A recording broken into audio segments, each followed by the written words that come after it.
हेगे घाट पर भीड़ भड़का गे फूटे थे जान बम पड़का गे।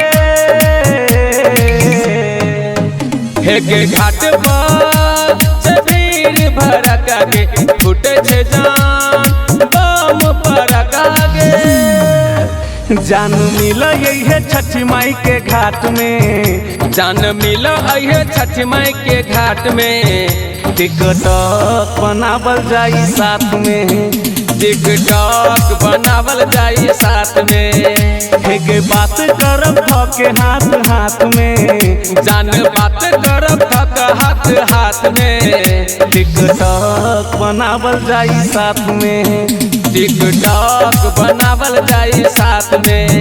टिकटॉक बनावल जाई साथ में।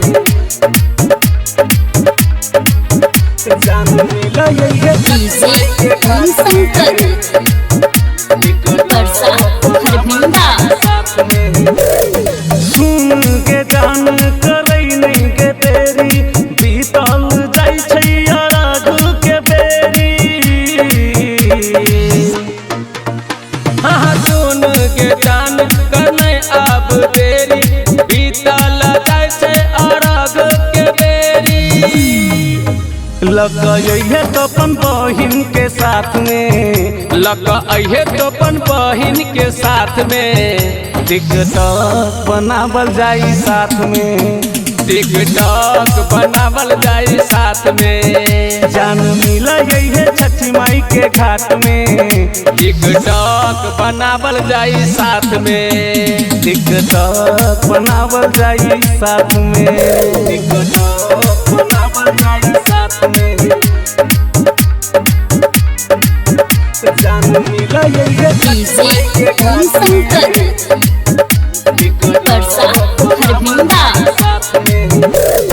छठी घाट जंगे चकमक करे छे, देखी न आइब बन बाजा बजै छे।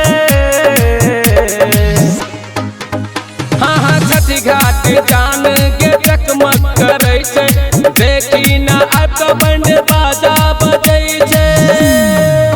रविन यादव कहो घूमे वो हम घाट में, गणेश भुंटे कहो चल अभी है काट में। टिकटॉक बनेबे हम साथ में, टिकटॉक बनेबे हम साथ में। जान मिल अभी छठी माई के घाट में, टिकटॉक बनेबे हम साथ में। टिकटॉक बनावल जाई साथ में।